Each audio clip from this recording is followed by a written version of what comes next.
So अस्सलाम वालेकुम everyone. I'm sorry आप लोगों का already थोड़ा यहाँ पे time लग गया है. I'll just take 10 minutes. I'm a student of QCR classes and I'm from a different batch. I have done some of my components from here and the other components I'm doing by myself because I'm doing my college alongside, so it's not easy for me to come regularly to these classes. I have a topic today that is basically about the fancy marriage culture in Kashmir. Everybody knows about it. We are all Kashmiris. This is something which is for me. This is a burning issue. This is a very grave issue that nobody talks about, but everyone feels it. But unfortunately, nobody is able to raise their voices about the issue. So I have chosen this topic. This is a topic which I have been thinking about since long years, but today I got the opportunity to present it before you. I will start by saying something about Kashmir. No, Kashmir is a very beautiful place. We all know about it. Kashmir is known for a different culture altogether, and it's known for its simplicity. It's known for its culture. It's known for the spirituality it brings to people, and it's known for the resilience that is in the Kashmiri people, that is in us. But unfortunately, a race has started, and that race it runs through the Kashmiri marriages.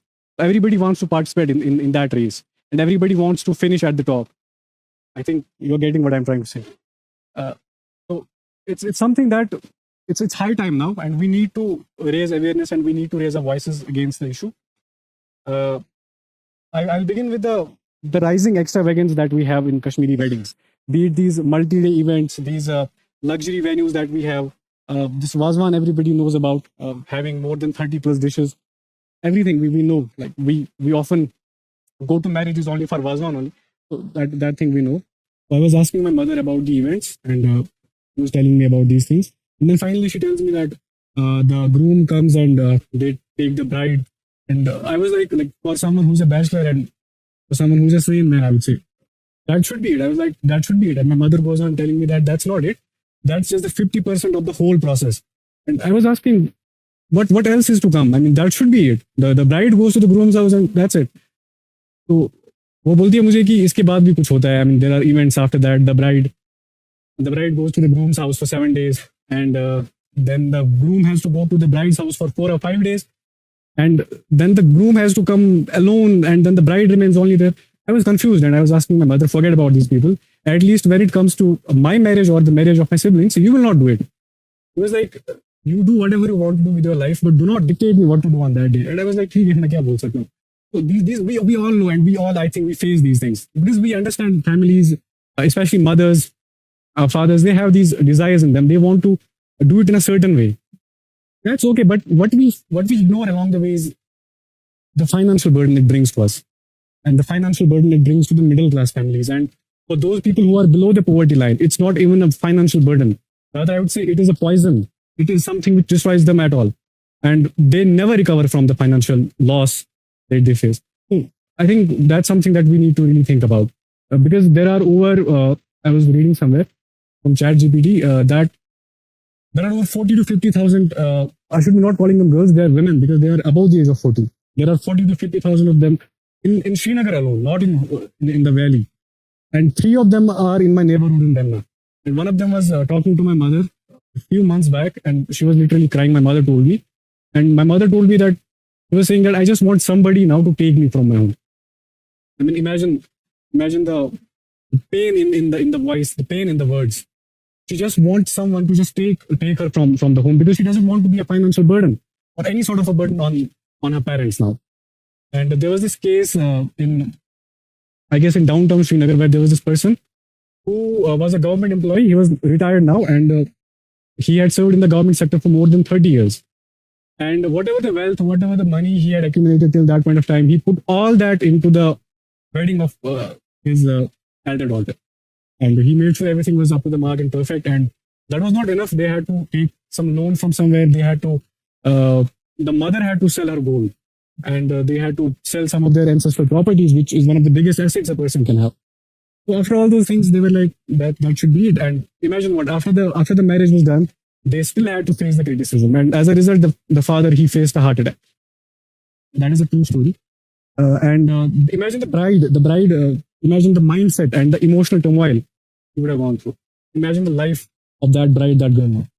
And the twist in the story is that their second daughter has reached the marriageable age now, and they have nothing to solve this time. Imagine the circumstances now. This is something we forget about my presentation and anything. This is something which is very important. We need to take steps. We are young people, there is young blood in us, and we really need to think about it. Because forget about boys also. We will do something and we will not make it look apparent, but it is a turmoil for the girls. Because the girls have to face these things a lot. And if the girl doesn't go to anyone's home without taking these resources, he has to face the criticism for the rest of her life. And forget about these social implications, the financial implications. We are Muslims, aren't we? We all are Muslims here. And for us, what the Prophet, peace be upon him, has told us, that should be central. That should be something we have to revolve around. And what he has told us about the marriages is the best of the marriages are those which are done with the least expense. What we are doing is completely opposite. Another thing he told us, it was make nikah easy so that adultery or badkari becomes difficult. What is going on is apparent to us.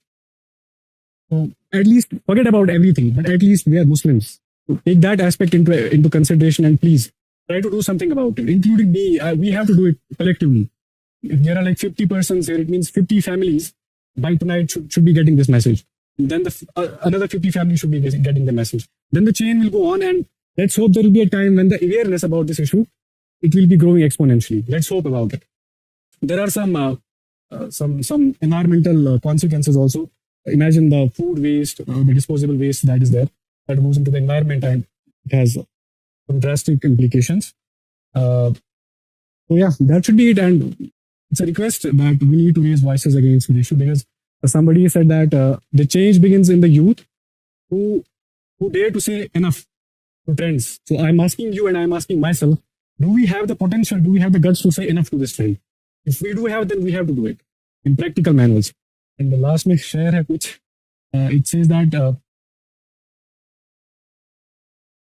जिस कौम के नौजवान है खामोश तमाशाई, जिस कौम के नौजवान है खामोश तमाशाई, उस कौम की रस्में बन जाती है रुसवाई. Thank you.